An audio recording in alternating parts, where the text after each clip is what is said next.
Good morning, everybody, from Morning. at least the eastern seaboard side of the United States. It's a very early morning for Deb and a slightly early morning for Emily. Just covering all the bases. We are scattered across 3 time zones here, Yes. but welcome to you who are watching and joining us this morning.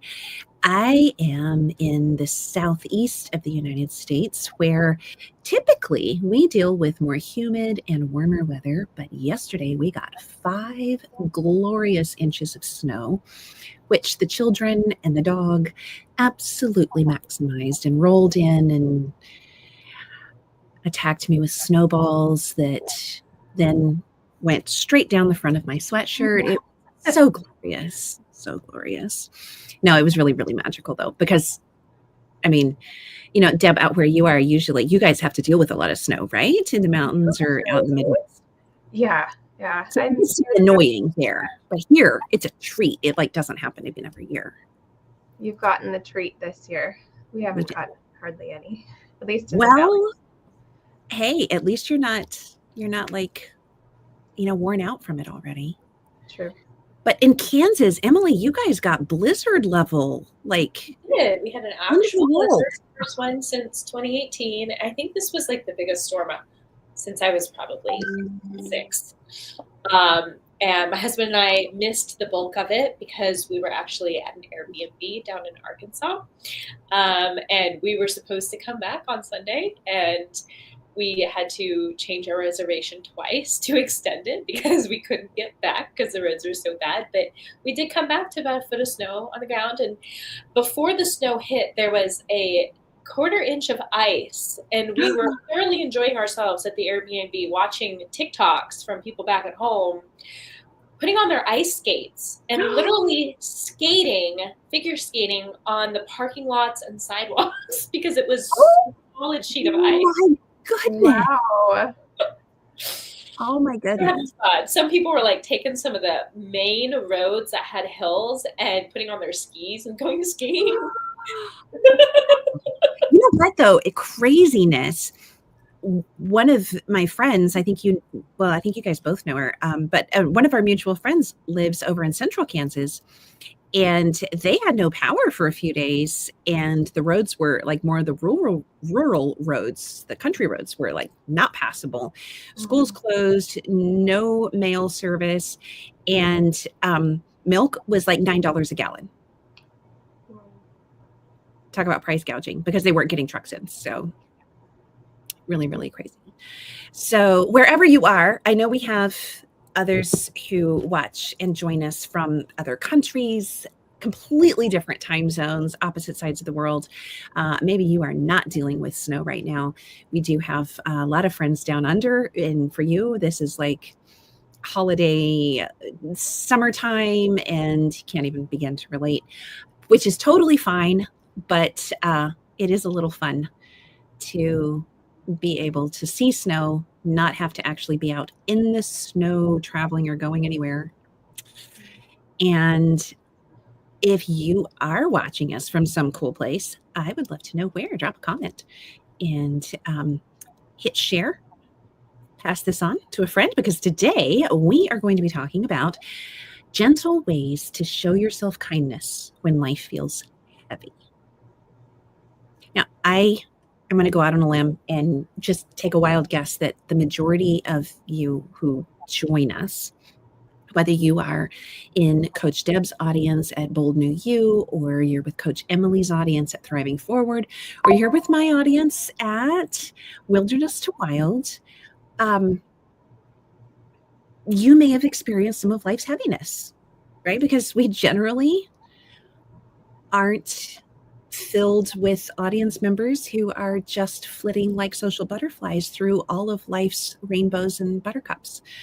We are where you land when life is feeling heavy. And it can be really hard to give yourself grace and kindness and to be gentle with yourself when you're dealing with betrayal trauma, broken relationships, recovering from domestic violence, just recognizing that you're in the middle of something like this. Maybe you're trapped in post-separation litigation abuse in the family court system, or you're in divorce and custody court and you're scared about keeping your kids safe, or you're dealing with family alienation because your relationships have gone sideways because you stopped allowing yourself to be used and abused by relatives. There's just so many different reasons why you might be here on one of our pages joining us today. And probably all of those reasons have something to do with heaviness in life. So today we want to talk about really gentle, practical, and low cost ways to show yourself kindness, stuff that does not break the bank, things that can make a tangible, body-based difference in how you feel.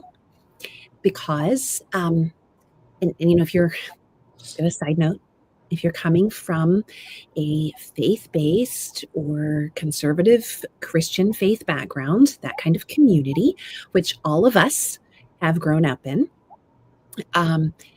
I want to make sure I point out that when we're talking about body-based ways to show yourself kindness, we're not necessarily talking about weird woo-woo stuff that, I don't know, that might sound scary or off the wall. I believe that God created our bodies and our emotions all integrated. And God created us as whole creatures, right? We aren't separated parts and pieces, because God is a God of unity and wholeness. And so when we talk about healing, one of the things that's really important to recognize is that trauma and brokenness in our relationships and our environment often separates those things apart in a way that God never designed when he created us. So the stuff that we're going to share and talk about today are different things. We each have different personalities. We each have different approaches, different likes and dislikes. So we're going to share ways that we have found to kind of bring those parts and pieces of us, our bodies, our hearts, our spirituality, our emotions, back into one integrated identity, the way God originally created us. And that doesn't have to include crazy expensive things. It doesn't have to include really wild, off-the-wall treatment things. Sometimes very simple, gentle things can make a really, really big difference. I'm assuming I speak for all of us on that, because we've had a lot of conversations about this as coaches, as clarity coaches with Wild.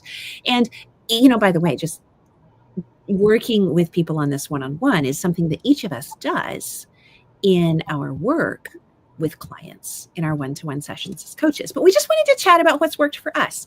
So if you have questions, this is a great time to drop questions in the comments. If you have questions about what does somatic mean? What are body-based things? What is trauma recovery? What is my nervous system? What is all of this about? Definitely feel free to drop those in. And I know we're kind of going to be talking about this subject for the next couple of 3 times that we meet and get together on Saturday mornings. So enough monologuing from me. I'm going to sip some of my hot stuff. It's not quite coffee, but it's also, you know what? I don't know what to call this. Is that your mushroom coffee? Yeah, it's my mushroom coffee, but that makes it sound like I'm high on shrooms or something, which I'm not. And it's also got like MCT oil in it for the medium chain triglycerides for anti-inflammation. And it's got some extra protein stuff in it because I don't get enough protein. And it's just all these different things. It's yummy. So, but coffee just doesn't do it justice. Somebody else talk. I'm done talking. I'm having a London fog. London fogs are awesome. Have you ever had a lavender London fog? Yes. What is that? That's what I'm drinking right now. I only get lavender Earl Grey because it's just so much better. Is it Earl Grey plus something? Is that what a London fog is? You're going to have to explain it, Emily. A London fog is the Earl Grey version of a chai latte. So it's just Earl Grey tea with milk or cream and some kind of sweetener usually. So sounds fancy. It's very fancy. It's so good. I don't drink coffee. I am weird. I can proudly say I've never had a PB&J. I've never had a bowl of cereal with milk, and I've never had coffee. What? Why are you saying this proudly?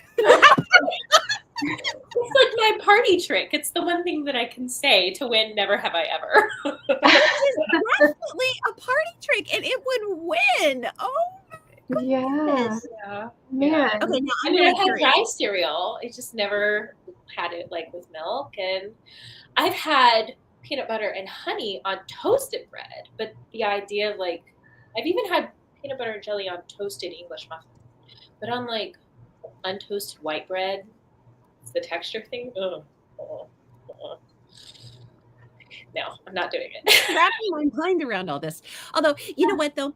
Like, I have to say, I was super weird as a kid. I would put apple juice or orange juice on my cereal. Even like Raisin Bran or Corn Flakes, because I couldn't stand the flavor of dairy milk. So, all right. So now I have a question for the comments. What's your party trick? What could you win? Never have I ever. Yeah. Okay. Moving on. If you get a London fog, Deb, yeah, I like mine with peppermint herbal tea and lavender syrup and cream. Ooh. That sounds amazing. I could do that because I can't do caffeine. My little sensitive self just freaks out. I get really jittery. So mint tea, yeah, lavender syrup, the little sweetener flavor, little lavendery flavor with the mint, and a little cream in there. It's really good. It sounds delightful. Yeah. But don't try it like at Starbucks or something. Do that at like your corner coffee shop where they actually make coffee and it's not just a formula recipe, whatever, not a franchise. Who wants to go first? Oh, I see we have a question. Lorena asks, do you have experience with EMDT? And I'm wondering if you mean EMDR, Lorena, because I think we can answer about EMDR, but I'm not sure what EMDT is, if it's something completely different. It may be, do you guys know about an EMDT? Okay. So let's answer with EMDR. Do one of you guys want to respond with that? I mean, none of us are mental health practitioners. Right. We are coaches, but I think all of us have experience as the patient side. Right. Right. And we're talking about what's helped us, right? Yeah. So yeah, go for it. Yeah, I have done EMDR before. Back in like 2018 and 19, I was hit with PTSD very severely. And it's probably more like complex PTSD, but it was a culmination of like 20 years of trauma. And it was like the right place and the right time where my body was like, okay, now I can fall apart and actually reveal what I was dealing with. And so I was hit with all the classic symptoms, and it was very severe. And I had done, up until that point, I had done biblical counseling, which is a method I typically don't recommend because it can be just very unhelpful, very unsafe when you're dealing with trauma victims. But I was new in my deconstruction at the time, and that's what I felt comfortable with. So I was doing that. And then when the PTSD hit, I started working with a licensed therapist for the first time and dove straight in. And it actually knocked my PTSD symptoms down about 90% within the first like 8 months. But I caution individuals who are interested in it. It tends to work either way, where it works like that, where it's extremely effective and the client absolutely loves it, or it's more traumatic and it does not work. So I don't like to promote it as like, oh, everybody should try it. absolutely, it should be something explored with your mental health professional who knows you and will decide if it's a good fit for you. You should have a practitioner who's willing to go slow and really make sure that your body is safe during the process. I had already learned like a lot of grounding techniques, and it really worked well for me, but it does not work well for everybody. So I encourage individuals to proceed with caution. Right. Realize it might not be the right fit for you. Yeah. I see that she followed up saying yes, she met EMDR, and she's dealing with CPTSD and wondering if it's going to be a good fit for her. I really appreciate your take on it, Emily. Mine has actually come from maybe the opposite perspective. So maybe this can round out people's thoughts depending where they're coming from. But for me, I did EMDR primarily last year, maybe a little bit in 2023. But that was after several years out of my own situation and doing a lot of healing work. I have found it very difficult to find a therapist who is very well versed in trauma and abuse. And so I had gone through several and felt like I reached a limit with each one in their ability to dig deeper with me. So I kept trying to find people that would help me go a little further. And with EMDR, I ended up with a therapist who was very helpful, but still sort of had that limitation where I think a lot of therapists come in and they want to know what you want to talk about. And they just want to listen, which is one level of helpful, but someone who's trauma informed would know how to ask questions that help draw out more healing. And so in some way for me, doing EMDR was the therapist's suggestion, but it was also my way of helping myself get to some of those deeper levels. So I would agree with you that it was important that I was at a certain level of my own healing and capacity to handle the deeper stuff that EMDR brought up. But I can also say that doing it really helped like close the mental loop, like where our brain keeps trying to find some resolution to something and it just lives in our body and we can't quite package it up and put it on a shelf. I feel like this helps to do that. It helped rewrite the end of the story. And the skeptical part of me, the good Christian girl part of me was wondering if it was one of those like woo-woo things like Sarah mentioned. But I wouldn't say that it is. I feel like I had very conscious understanding that what happened to me was this, but I've entered it in my mind, in my memory, and rewritten the end of the story. And I know that that is not what happened, but it calmed everything else in me to have a happier ending. No. Oh, go ahead. I think there's a difference between that superficial knowledge and understanding versus what happens when you do EMDR and it makes it real for your brain. It's like imprinted. Because if I would go through and process certain memories, I had this one level of knowledge of like, yes, I realized that wasn't my fault, or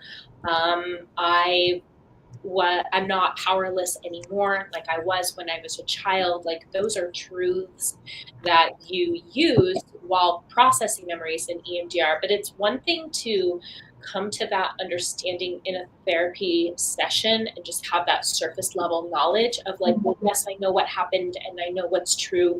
It's totally different when you actually use the method of EMDR and rehearse that truth over that memory. It just does something different chemically in your brain. And it really makes a difference than just talk therapy. Yeah, I want to really kind of reiterate exactly what you just said, Emily, that for trauma survivors, just talk therapy often falls really short of getting the whole job done. And depending on the kind of trauma and how your body is responding to it, sometimes talk therapy can actually make things way worse or continue aggravating things. Yeah, I see you're saying in the comments, talk therapy got me nowhere and still needing central nervous system calm. So one of the things that I've noticed with a lot of coaching clients who have done EMDR is it works best if you have a safely established relationship with your therapist, as opposed to starting with a new therapist and jumping straight into this. That is a recipe often for disaster. And if you have a new therapist who suggests jumping straight into EMDR, that's a big caution. Now, working with a licensed qualified therapist is fantastic. I prefer to have coaching clients who are also working with a therapist, so they're covering the coaching strategy side and the mental health therapy support side from two different perspectives. That's ideal, but you want to make sure you have a qualified therapist who's a good fit. When clients do EMDR, one of the really common things is that they come back feeling wiped out after a session.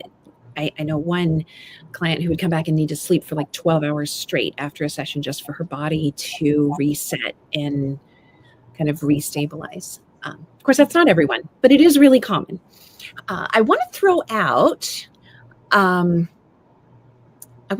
an option, though, because like you both said, EMDR definitely isn't for everyone. It can be really good or it can be not a good fit at all. And I know Coach Bren, who is also one of the co-founders here at Wild, she can't be with us today, although she's planning to come join us here on one of these sessions in the next few weeks. But she's getting ready to launch a 90-day program for resolving trauma without reliving the pain. And it is extremely gentle, works from the body to the brain instead of trying to get your brain to believe something your body knows isn't true yet. So it's body to brain stress reset, and it's called Rooted. 90 days to regulation, resolution, and renewal, trauma resolution without reliving the pain. So I am just dropping the waitlist link there. Oops, did I do it in a way that I don't know if that waitlist link showed up? I'm trying it again because it may have been a challenge. Yes, I just dropped the link in. Lorena, I see you asking about that, and that's going to be coming out here very shortly.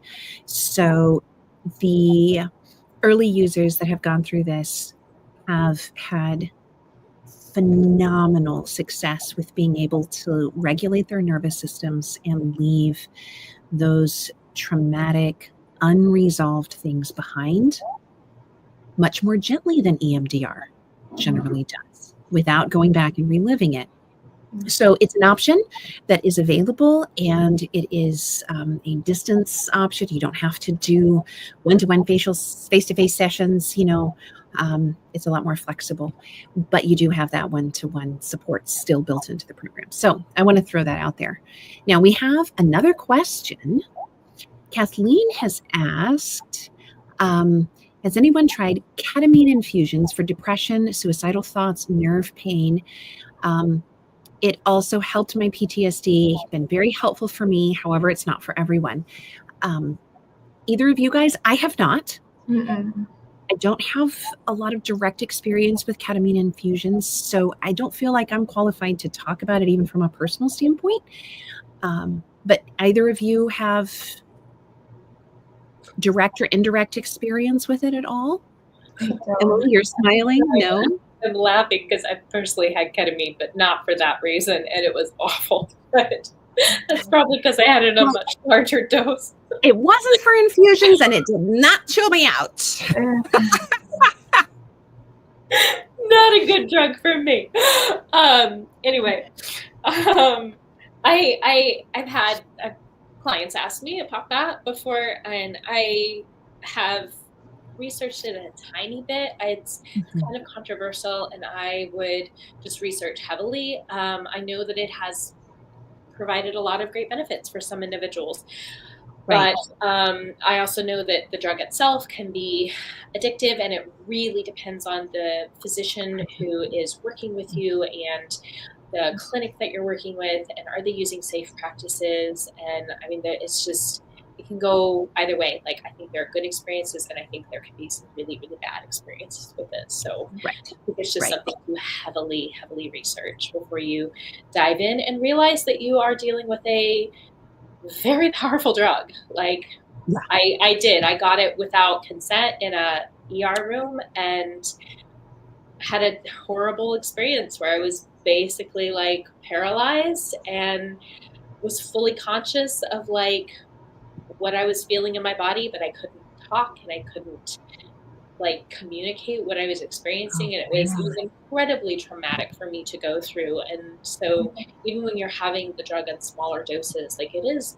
incredibly powerful. It seriously affects the brain, and you just have to walk into that with that knowledge that you're dealing with like a strong substance, and it needs to be used carefully.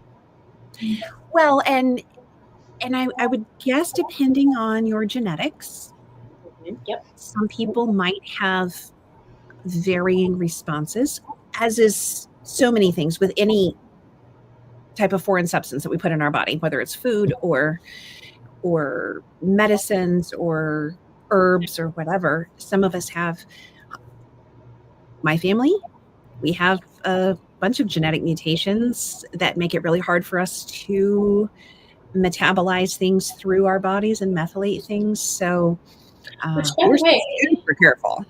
There are genetic tests that you can take that screen certain drugs that will let you know if your body chemistry is compatible with those. And I know a lot of pain medications are screened, and I imagine there are some panels that probably do ketamine. So that's always an option to kind of get that ahead of time and be like, is my body naturally going to jive with this med or not? I am going to put in, my family has had that done for several members of our family. And Genomind is one, and GeneSight is another. I'm just dropping those links in because that's how, as a parent, I discovered my kids shouldn't take Tylenol. Their bodies won't process it. They have to do other things. So even just for like fevers and basic pain meds and stuff. So yeah, knowing those things about your body is really good. Let's switch gears though a little bit. And now if you're watching and you have other questions, feel free to drop those questions in. We'll come to them. I see a comment here. I've tried so many other treatments that did nothing for me, and I had a neurologist actually suggest that treatment. I mean, hey, if you have a qualified doctor who's suggesting it, knowing your case history, then I don't know if you've tried it yet or not, but let me see. I think you said something up above that said that nothing else had worked. Yes. And I think that that's fantastic. I don't want anyone to listen to this and hear our cautionary statements to be condemnation statements. We're not saying it, if you shouldn't use it if it's working for you. But if you haven't used it yet and you just heard about it and you're checking it out, just make sure to do all the checking. That's all. I think that would cover it. Just do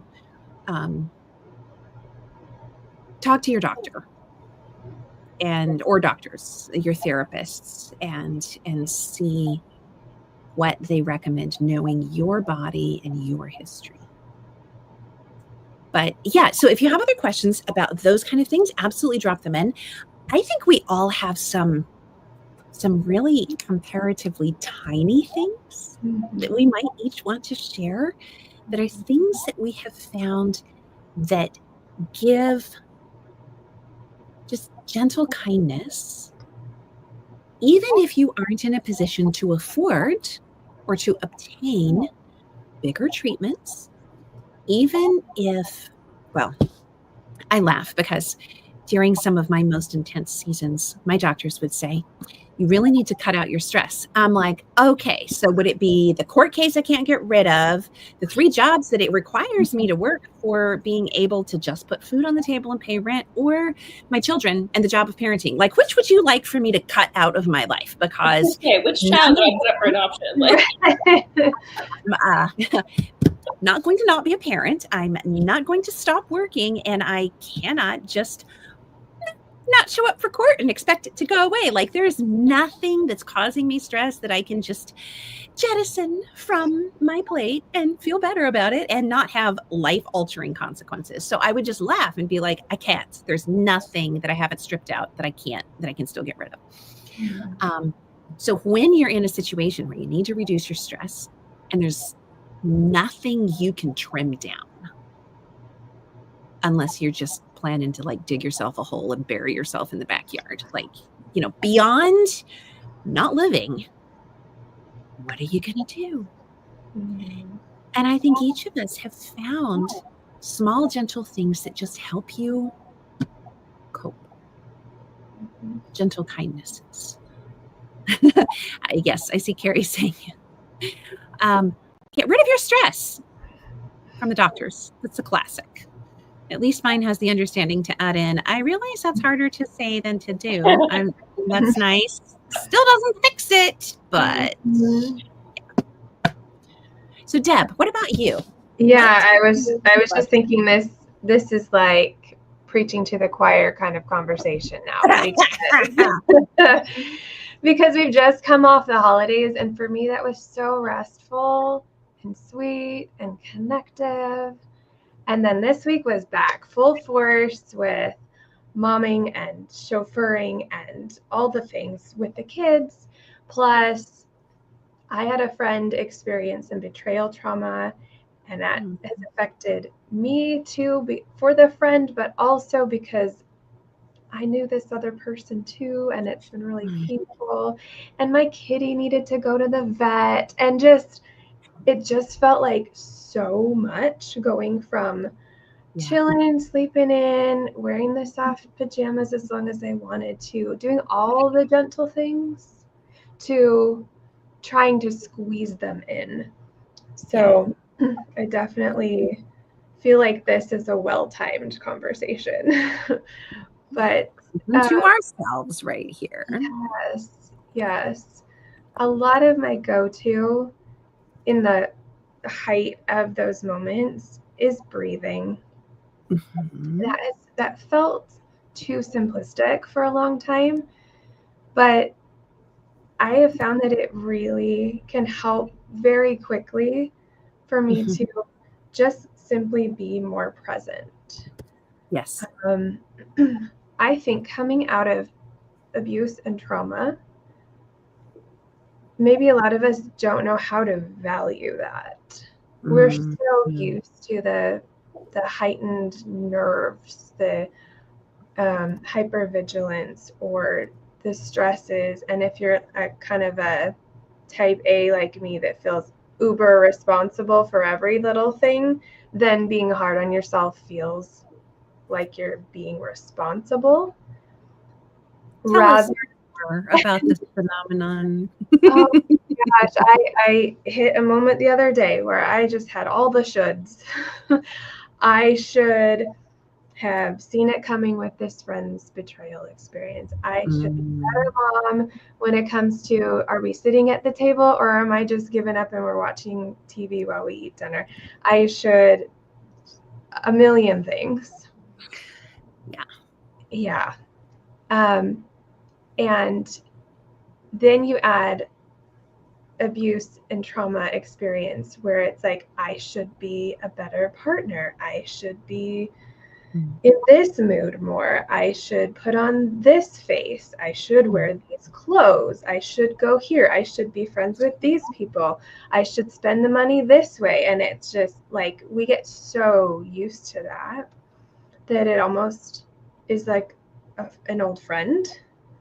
So to start to value the peace takes a while. Yeah. To be able to say, I'm going to breathe and I'm going to notice how it feels in my body to have some muscles relax, to have some tension release, to feel like I'm more connected to the room that I'm in or the people that are in front of me.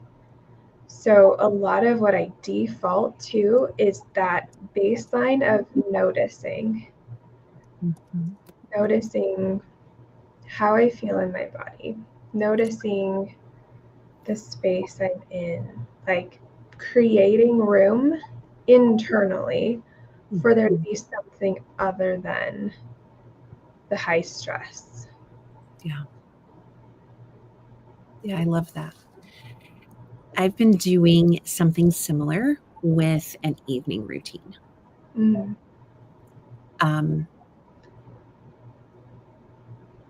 We've been like setting a clock where the phones go off for family time. And the family time has no overhead lights or bright lights at all. And instead, it is about either listening to an audiobook or maybe crocheting, having something with your hands busy, sketching, doodling, whatever the individual family member wants to. I mean, like crocheting isn't for everyone. It's something I like, but whatever it is. But for our household, like looping everyone in has been really helpful, because if I'm not doing it, they're not going to. And if they're not doing it, I'm not likely to. Now, I know that isn't the solution for everyone. Sometimes people just need to go do it themselves and not try to get everyone in on it. So for what it's worth, this is just what's working for our household. But having that time at like 7:30 p.m. where everything else is done, and if it didn't get done yet, it's not gonna, because the overhead lights are off for the night. And then I have strings of twinkly lights along different walls, and just lamplight, very gentle stuff. And then after that time is done, for a little solo time, I have been doing, back when I had my car wreck in 2023, my primary care doctor, highly recommended infrared light therapy for working with my brain rehealing after my brain injury with the car wreck. So back then I got a light therapy panel, a small one. And while I don't do it like really close to my head anymore, specifically for brain therapy, I have found that turning off all the other lights in the room and simply bathing the room, like the bedroom, in that light quietly, it's on a 30-minute timer. So at that point, I'm in bed, and I've been doing this little stone. It's I don't know, tiger stone or something like that. I don't know what it is. But it looks cool, right? So I've been doing this because a friend told me, we all get our best ideas from someone else who's doing it, right? I showed Emily this earlier. She's like, did you get influenced? I said, yeah, by a friend, not an influencer. So the Chinese call it a gua sha stone, but I have this vitamin E oil, and I'll put a few drops on my fingers and rub it around, and then just gently smooth my face and my neck. And it makes a massive difference with just lymphatic fluid backup and puffiness. And it's so relaxing. So I will do that, and then I will read until the light goes off. And when the light goes off, my little rule is other lights can't come back on, because now the red light has gone off and I have to go to bed. So it kind of just, I spend so much time on phone and laptop during the day. It helps to compensate for all that electronic blue light and rebalance eyes and everything. And that has been super relaxing. It cost me, what? I don't know how much this was. And this was $5.99 at TJ Maxx. Actually, a friend gave it to me. It's not like a break the bank kind of thing, but it's just building that little routine in where I'm taking 15 minutes nightly to decompress, deep breathe, and it makes a massive difference. And yes, I did get my infrared light on Amazon. So I'm going to drop that here. There's the infrared light. And here's my little face smoothing stone thingy, in case anybody's interested in that.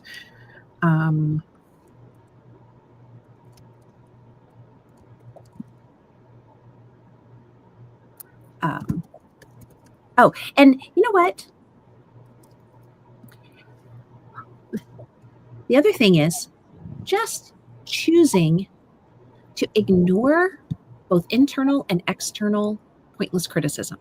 Now, if somebody has something that you need to learn from and they're like, hey, you hurt my feelings, and you're like, oh, I want to fix that. That's different. But, just like those should voices that you were talking about, Deb, that nonstop stuff that is just that negative stuff. So I wore these earrings specifically because we were going to have this conversation. And they say, can you see it? No. What does it say? In one ear. Out the other? Out the other. Oh, that's cute. I love it. I like that. So all of that stuff that is just running around in your head or being bombarded from other people who do not have good intentions, let it go in one ear and out the other. That's like a very free, gentle way to show yourself kindness. Yeah. What about you guys? What else? I'm doing something similar with the evening routine, Sarah. And I know you asked me to talk about this again. I shared a little bit. You inspired me. I copied you and I left it out of my routine because I wanted you to share it because I got it from you. I'm so glad. I shared about this a little bit last Saturday when we talked, and Joshua and I have started a new, if you want to call it a resolution or a goal, whatnot, for 2025, where we are syncing our light usage with the sunlight. And so in the morning before the sun rises and in the evening after the sun sets, we only use candles. Now we actually use electric candles because I don't want to be producing that much soot in the house. Real candles are more expensive and they're a fire hazard. We have 3 pets and we have all the things, but and you have to use a lot of candles if that's only what you're using. I'm actually going to put the link. Oh, good. I was just looking for a link too. So if you've got one, go for it. Okay. With these specific ones, I actually got them from Walmart, and it's 9 candles, pillar candles, for $22. And I got 3 packs of them, which I get, that's a bit of an investment up front. But I fully believe we're going to be saving that much on our electric bill in the next month or 2. So I think they're going to pay for themselves. And then I got bulk packages of batteries. But I love these electric candles because they actually have a wick that moves, not just flickers, but it has a movable wick. Yes. That's nicer than the ones I got. I got these ones and they just flicker, but they don't move. Yeah. The ones that I have are the most realistic ones that you can get. And so we just have this routine, and they have a battery or a remote. And so we already have them set up. I have about 30 different candles throughout the house. And as the sun sets, we turn off all the overhead lights, any lamps that we have on, and we just hit one touch on our remote and all the candles come on, and that is what we use. And it's still winter. It's getting dark early. It's getting dark at like 5:30, but we usually sit down and we have dinner together, and then we stay off electronics. We play calming music. We love like instrumental Celtic music, and we just keep that in the background. And we usually play board games, or we love to take question card decks. They have them for families, they have them for couples, any wide range of topics. They can be more lighthearted, they can be serious. And we get some of those question cards out. We'll go back and forth and share those. And then we have a routine half hour before bed. We climb into bed with our books. And I do read on my Kindle, but the Kindle I love it because it's not bright like a phone light. Right. It doesn't wake me up in that way. So like I read my book on that, and my husband reads his book, and we just like read for half hour before bed, and we're just so calm. And we've got this stretch of time every evening where, like you said, Sarah, if it doesn't get done by sunset, it's not going to get done. And I like that because it encourages me to get certain tasks done earlier in the day, because I know everything shuts down at a certain time. Right. I'm not pushing myself to a negative sense. Like if I need to rest during the day, I just like, hey, it's just not going to get done today. But there's a little bit of motivation of like, I'm going to do this task now because I'm not going to do it tonight. And it has just impacted us more than we even thought it would. Just setting such a calm environment in our home, and we're sleeping better. We're going to bed much earlier at like 9 o'clock. And I'm normally not a morning person, but I actually woke up naturally pretty early a couple mornings ago, and it was still dark out, so I like enjoyed the candles in the morning, and it was so nice. And something else that I really lean into when I'm feeling a lot of stress is unplugging from technology as much as possible. And I know I've talked about this before, but I really strongly believe that our bodies and brains were never designed to take in the amount of traumatic scenarios that we do via social media. I mean, I'm sure I'm not alone here, where I've been watching about news updates with the fires in California, and my heart is so broken for everyone out there. I cannot imagine what they're dealing with. But just getting people still living in tents in North Carolina. Right. So much going on. Yes. And our bodies were not designed to handle this level of negative input. And court cases and crime that happen, and politics. I mean, it is so easy. You don't have to be watching the nightly news anymore. You just see it on your social media feed, and you're just watching worldwide catastrophes happen simultaneously every day. And I don't think we were designed to take that in. And I'm not saying we should never do that. I think it's important to just find your tolerance level and respect that, and find balance. And yesterday I realized I have spent too much time watching videos about the fires, and I need to take a break from it. Like, I know what's going on. I know how to hold space and prayers for the individuals out there. Continuing to consume content is not benefiting me or them at this point, So I stepped back, and I took a much needed shower because I was feeling terrible. I was having an awful Crohn's day yesterday. I was in tons of pain and was stuck in bed all day long. And I'm like, I'm going to turn the phone off, and I'm just going to take a shower. And just that alone, that is a small thing that cost me nothing. And it completely changed my mental state doing those two things. And I couldn't do it yesterday because I was in too much pain. But earlier this week, I've been walking outside and not bringing my phone with me. I typically love to, I know, right? I typically like to listen to things at all times. So whether I'm walking or doing the dishes or folding laundry or whatever it is, like I want to listen to a podcast or a YouTube video or even like a show that I've seen a million times so I can listen to it in the background, or music, whether it be instrumental or with words. And I've been practicing not bringing my phone with me and having silence. It's very uncomfortable for a millennial. But it's so healthy for us. And it's really great. You can just like put the phone in another room or leave it completely alone so you don't even have access to it.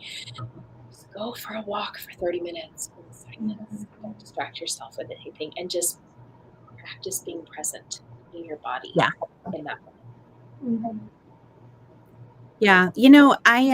I'm actually going to drop a link in here to, so I'm the opposite from you. I cannot stand having noise. I cannot listen to things that have words. I just get super auditory overstimulated. I even had someone ask me just this week if I could please like review a podcast for them. And I would have loved to. It looked really interesting. And I was just like, I can't. I cannot commit to putting more noise in my atmosphere right now. But at the same time, if I can hear everything around me, that's a problem. And if the air is completely empty, also a sensory problem. I know I sound really high maintenance and complicated, don't I? I really don't mean to be. But what I have discovered for me is soundscapes where like the sound of river water or the sound of wind in the pine trees or something like that, where it is like a natural nature sound, but it's kind of steady and constant. And it dampens ambient noise from children and pets and things without making me feel like I need to pay attention to what the words are or that I'm putting actual information in my head. And there's this app that I found called Sleep Sounds. And my favorite on there is like Small Mountain River in Scotland or whatever it is. I mean, I don't know. That's the name of it. So I don't know if somebody just took a microphone and actually just recorded a river in Scotland, or if they just named it that. I have no idea. But it's just like the right frequency to be really soothing, and it dampens out ambient noise. So instead of a fan, and yeah, it helps fill that sound, and I find myself being more focused and relaxed. I do that as well when I'm trying to write, and having any kind of music would be too much, but I need some kind of background noise. And we sleep every night to either a crackling fire sound or a thunderstorm or a blizzard sound. I find mine off YouTube, but Joshua has an app that he will use. It might be that same one. And we've used early in the morning birds tweeting like in the forest. And yeah, it's very nice. So it's not dead quiet, but it doesn't distract you. Right. Yeah. Very cool. All right. If you're listening, I know we have go ahead. I was going to say, I won't school with the fan, but that sounds delightful. the sounds that you have. But a lot of what you're saying is a lot of what I've been thinking about in preparation for this talk too, just the idea of not over ingesting. Yes. And listening to your thresholds. I like how you pointed that out, Emily. For me, it still goes back to that like hyper responsible shoulds, right? That I'm like, oh, I want to read all these books and listen to these podcasts and squeeze them in between everything. And it feels productive, and I feel like it gives me something to chew on in my head and maybe to like adjust myself to. So a way for me to grow and learn. And I don't always stop and recognize how much I'm just force feeding myself and needing to just stop. And so I have been starting back again in journaling. That has always been a really helpful practice for me to quiet the brain, to get more clarity on what I actually think and feel about certain things, to connect with God. So I'm trying to build that in even throughout the day if I have an opportunity to. If I'm noticing something heavy inside, that I can take a minute to process it there. I have found that if I take a few minutes in my salt lamp light that is also warm and cozy and journal some things out right before bed, I wake up the next morning feeling like I slept so much harder. I think it's because for me, it's like I get things out. I know they're in a safe place. They're not just out into nothing and then I still have to be responsible for them. I can get them out and then I sleep. That's awesome. A lot of times.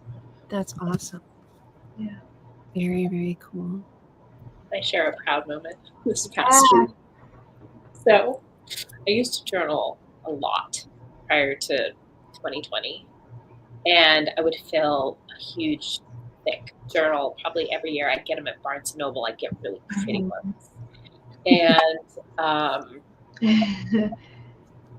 right? Yeah. Something about 2020, like, I stopped. Yeah. And I have this one that I started actually at the end of 2019. And at the first page of my journals, I write like the years that it covers. So when I started, so I saw that I started in 2019 and have this huge thick thing. I probably only wrote like a quarter of the way through. And it's very sporadic over the last 5 years, just a handful of entries. And they're all entries when I was in very dark places.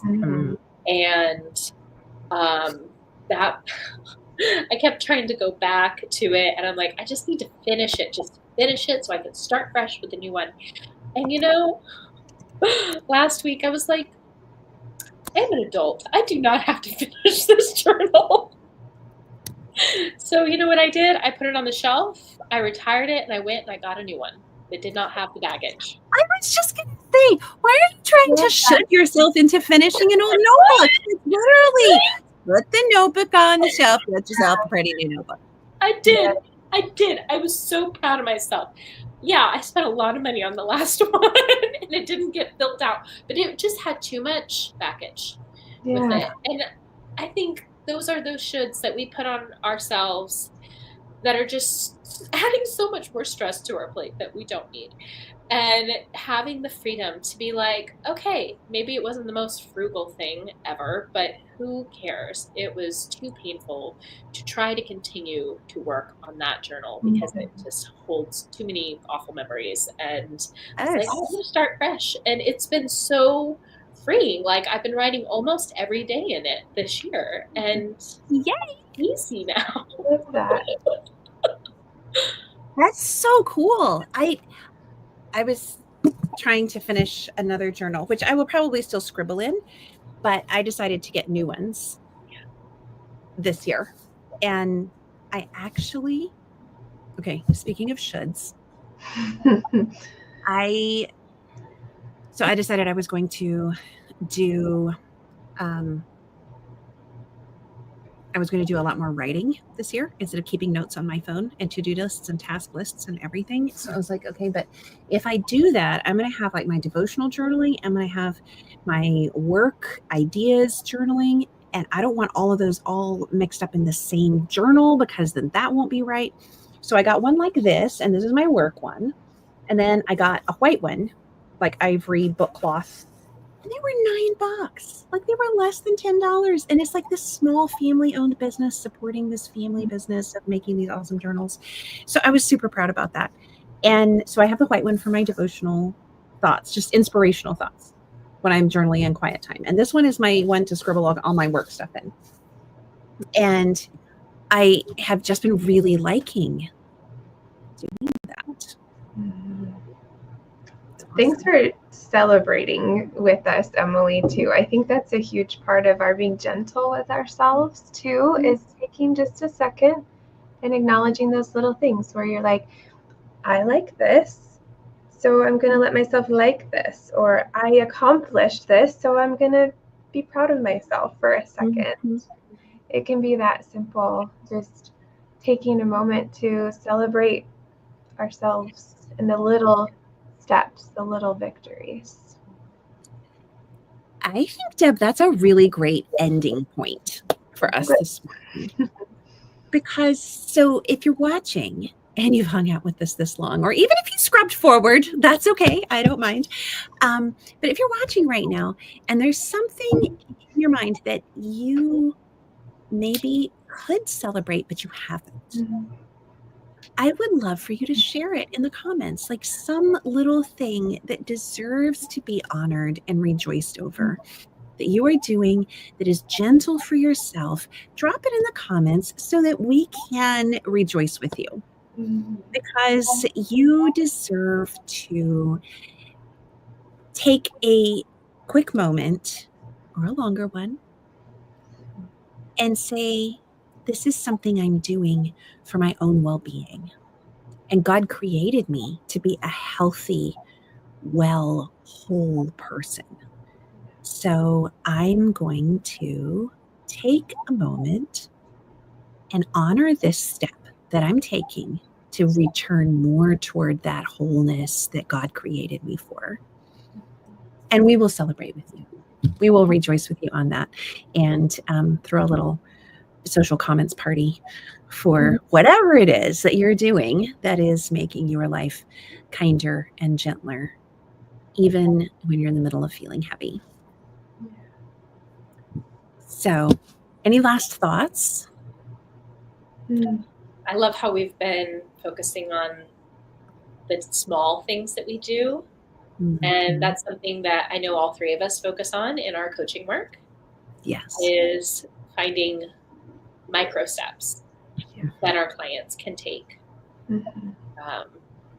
You specifically taught us that, Sarah, the importance of those micro steps. And there's different forms of coaching, and some coaching is like really firm on accountability. You just got to push through. You just got to do it.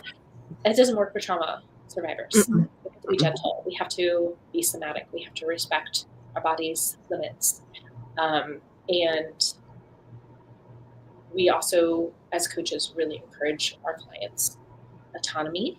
And instead of us trying to take the reins and control your life, we want to encourage our clients to explore their own freedom and autonomy and find solutions that work for them that are kind and simple and gentle, yet make a big difference in their lives. Yeah, for sure. I think those micro steps and celebrating them along the way, one, it makes for sustainable change.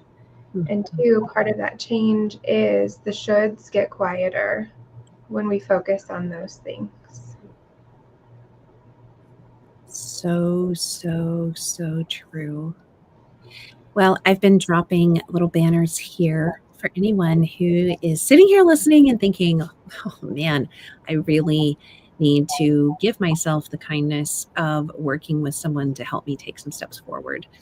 I want to make sure that you know how you can do that.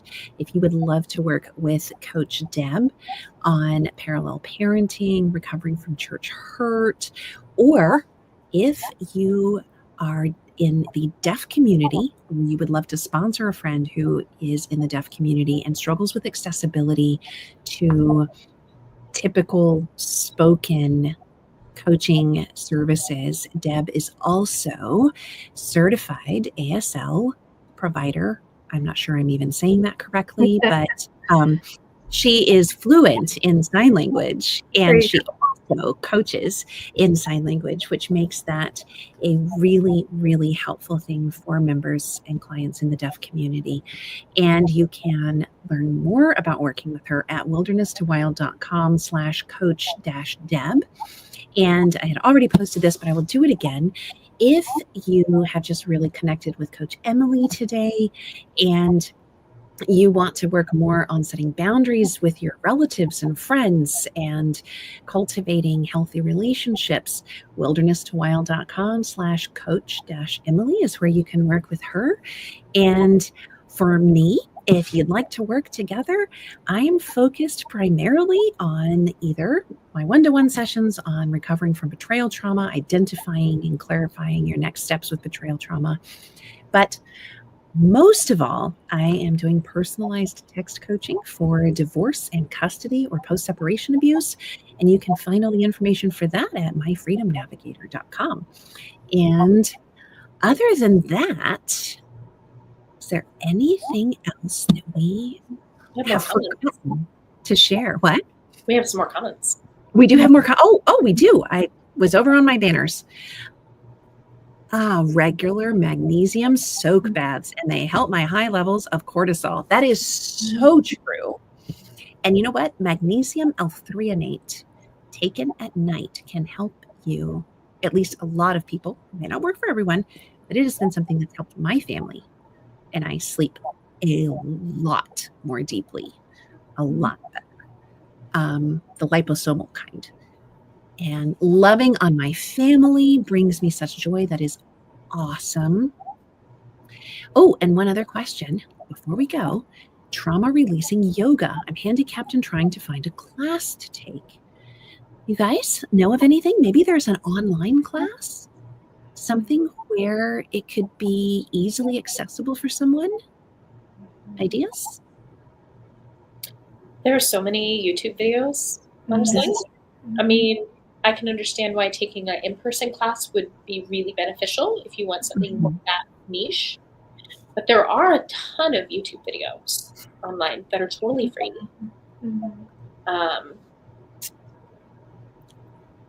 You talk, Sarah. I'm going to look up a link. All right. Before I talk, Deb, do you have any other thoughts here? Not on this one. I don't have a lot of experience with that myself. Okay. So I would probably say the same thing, to look online. Okay. All right. Well, then while you're talking about that, I just want to throw in a little information about the Scoop, because the Scoop is Wild's our rock bottom, super affordable group coaching club.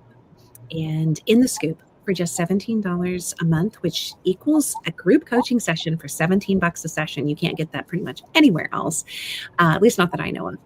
We have monthly group coaching sessions that are live and interactive. And of course, you get access to the vault with all of the prior sessions and all of the Q&As split up into different categories.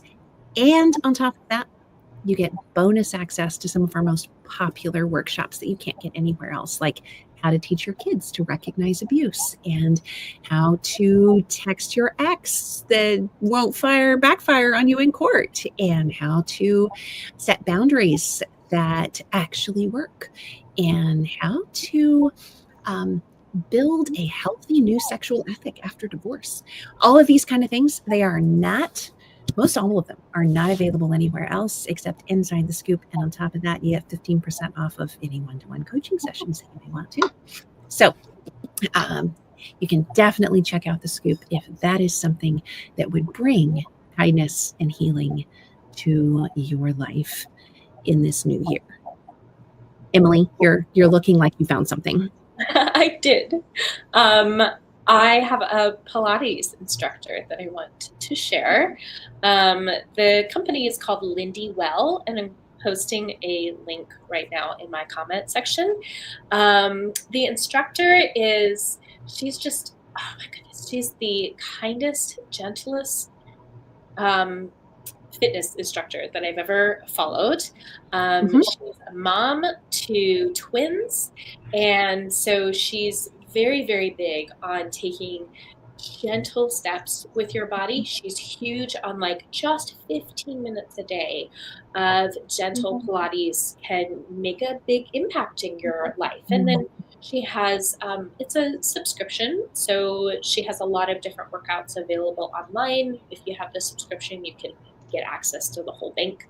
And there's like little gentle ones, and then there's full on like 45-minute sessions. But she is probably philosophy wise the individual that I align with the most when it comes to respecting your body's limits, and small difference or small changes make the biggest difference.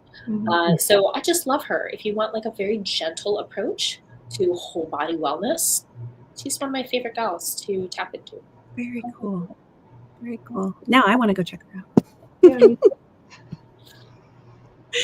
All right. Well, thank you everyone for hanging out with us today. And I just want to encourage you that if you enjoyed our conversation, click share on whatever platform you're watching on, post it over to your platform, tag a friend underneath, send it to your mama in an email, whatever it is that will help someone else find some gentle kindness and relief from their own heaviness and the heaviness they cannot escape from the stress of life. And as always, if you have any questions about driving forward, bold new you, or what we all do as coaches with Wild, just drop us a message under here, tag one of us in a comment, or message any of the three of us on our pages on Facebook. And we will be absolutely happy to get back in touch with you and answer any questions that we can. And other than that, I hope you have a wonderful new week. Bye, guys. Thanks.